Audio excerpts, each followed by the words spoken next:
Hi, I'm Johnny and you're watching The Hexy Beast. And on today's episode I got something a little bit special for you. We have a preview of this game right here, Zeebo by Stone Sword Games. And I just want to say before we start, I was provided a review copy of this game and that it is a prototype version, so the art and components are subject to change.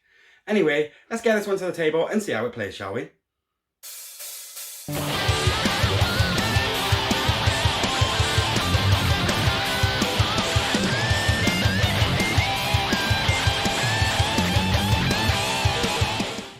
Okay, so the first thing we're going to do when setting up a game of Z-Ball is we're going to take the lid of the box, which makes a nice handy dandy dice tray, and we're going to place it off to the side, somewhere for us to roll our dice in. Then what I'm going to do is I'm going to take these strike cards and I'm going to place them in a face down pile somewhere near the play area, so by here will be fine for now. Okay, so the next thing for us to do is to choose our team. And in this case, we have the choice of the Jade Forest Swears or the Blue Coast Raiders. And for the sake of this game, I'm going to be choosing the Blue Coast Raiders. So let's take these and put them back in the box. And because we're playing the solo mode, what I'm going to do is I'm going to take this Red Lake Predators solo deck and I'm going to shuffle it up and place it nearby. So put it there with its reference card next to it. Okay, so after we've done that, then what we do is we take this Z-Ball token and we place it next to us to symbolise that we're the first player. As well as that, we're going to take this D6 and place it nearby for when we have to roll strikes in the game, which I'll explain once we get to them. Okay, so we're pretty much ready to start. So the first thing we're going to do is we're going to deal a hand to the AI, which, because we're going first, it's going to be 3 cards here face down, ready for it to use should it need to. And then we're going to draw a hand of 2 for ourselves. Let's have a look what we got. Oh, good one to start with. Oh, okay. And then what's going to happen now is that we're going to take the first turn, and the way turns are taken is that the first part is we draw a card, and then each turn we get to play 1 card, resolving the icons at the top. So for example, in this case, I'm thinking I might play this as my first turn, and I'll tell you why now. If we look at the icons on it, you can see that it has a focus icon, which basically gives us +1 to our strike attempts. It has this strategy icon, which allows us to draw a card. And then it has this pass icon, which in the solo game is going to allow us to take another action. So I think what I'm going to do for my first card is I'm going to play this, which basically gives me 1 focus icon, which is stackable, which means it's going to stay on the board.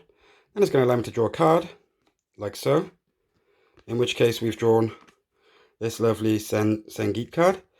And then because I've got another action, I think what I should do is place this Sing card here, so that we've got 3 defense should the enemy choose to strike on us. And with that, that's going to be the end of my turn, leaving me with 2 cards in my hand. So let's move on to the AI activation. Okay, so the way the opponent is going to react to us is it's going to basically take this top card and resolve it. Okay, so let's resolve the enemy's turn. So if we look here, what's going to happen is based on these conditions, so in this case, if he's losing or drawing by strikes, he is going to do this half of the card, which in this case is going to be 1 focus icon, which will give us +1, and a strike. We now have to resolve this strike as the icons resolve in top to bottom, and if he fails this strike, we would then activate this 3rd icon, as if a strike is successful, it basically ends the turn. So right now, because it's a strike, we have to roll this dice, and the way strikes work is basically we're trying to beat a 6, and he's got a +1 because of his focus icon, and I have 3 defense. So basically, whenever this is rolled now, I'm going to be blocking with my defense. So that's going to be dice +1, so that's 6 altogether. -3 is going to leave it with 3, so he's not going to be successful this time. So this is going to get discarded, and then the strike is considered unsuccessful, so he's also going to draw another card from the deck for his hand, which goes by here. Now we discard this card, and then we get back onto our turn. Okay, so we're back onto my turn, at which point we're going to draw a card. Now, let's decide what we're going to do next.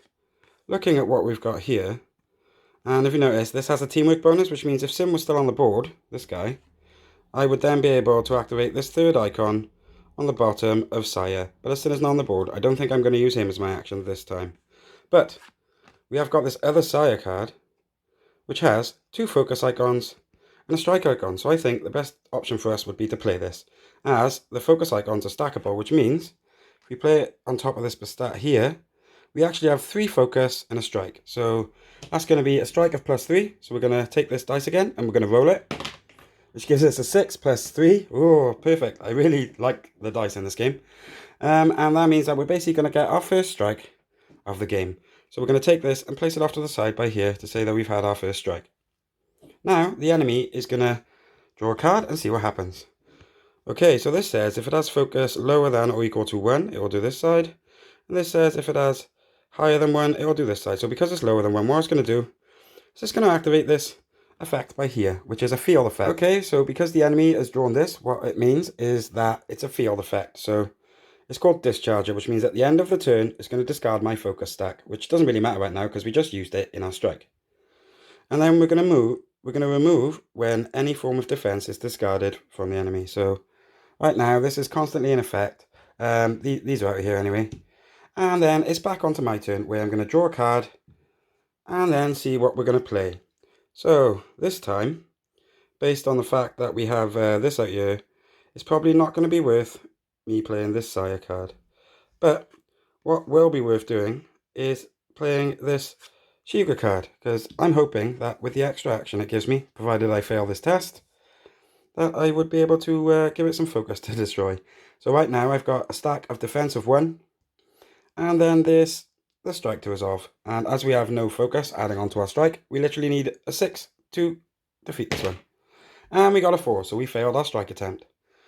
So because we failed the strike attempt, we now get to play another card. And the card I'm going to play is going to be the Sengit card, which is going to allow us to roll for another strike. So let's get rolling. And this time, as you can see, we've actually rolled a 6, which, because there's no defense icons out here, means that we actually get another strike, which is perfect. A great start to this game.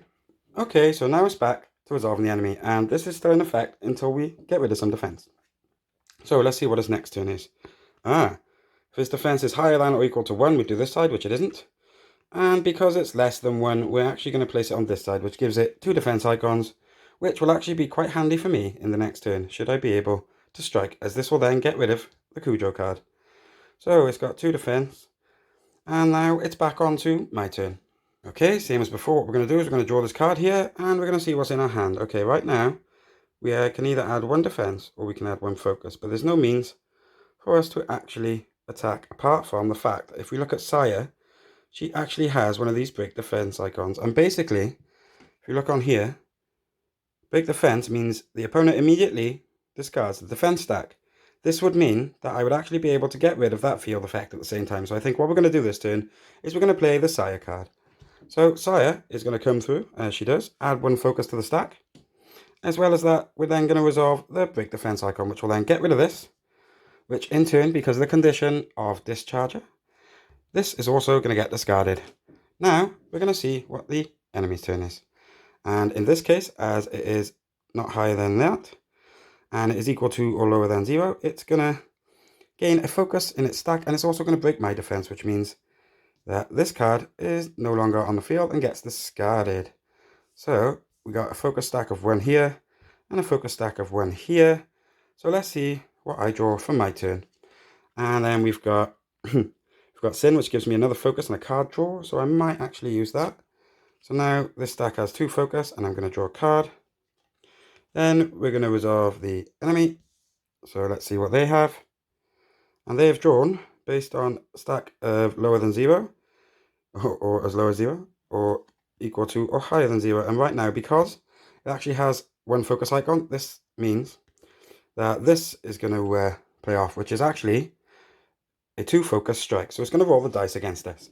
So once again, we take this dice, we roll it, it gets 3, plus 2 is 5. Doesn't actually succeed, but this gets discarded nonetheless. And then it's back onto my turn, where I'm going to draw another card. And, ooh, Shiga, that's naughty. Because I've got a stack of 2 focus here, what I'm going to do is I'm going to first play Shiga, which gets me 2 other actions, which is then I'm going to use to play this, which is a defense. And then for the second extra action, I'm actually going to use Sengit in order to do a strike with 3 focus, which will give me plus 3. So let's roll the dice. There's no stacks against the enemy right now, so let's see what we get. 5 plus 3 is 8.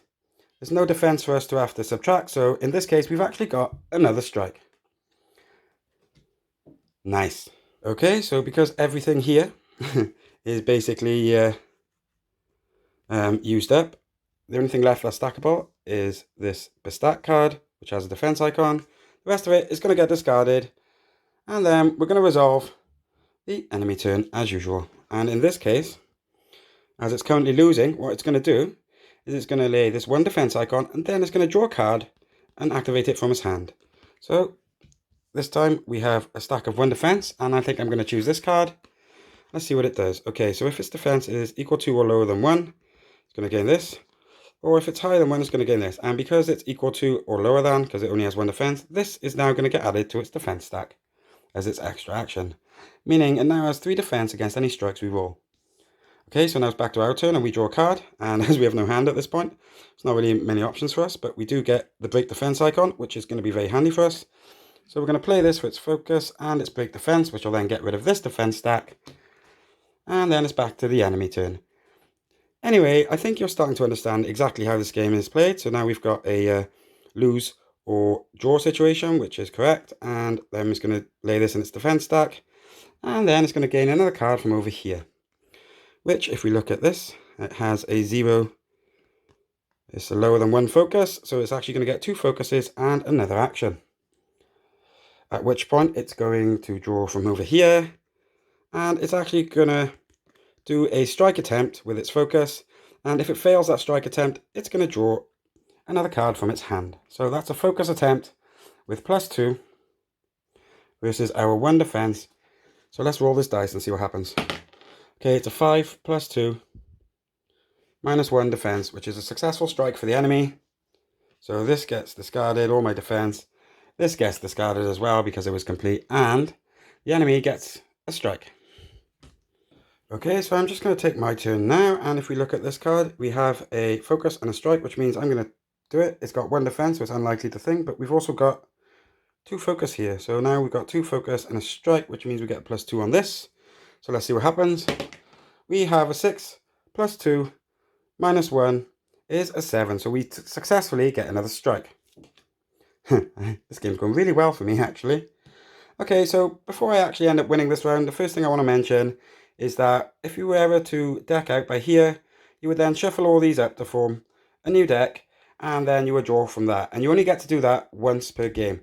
So basically, if it runs out a second time, it would then declare the end of round, and then whoever has the most strikes is declared the winner of that round. And as I mentioned before, it's a best of 2 rounds. So I think you kind of understand how this game is played. So I'm just going to take another turn or two, and then we're just going to go back to the table and I'm going to tell you what I think.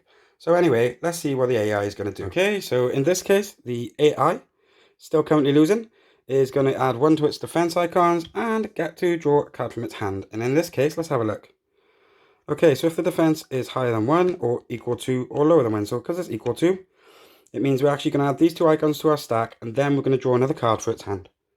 So let's put that there and draw another card for its hand.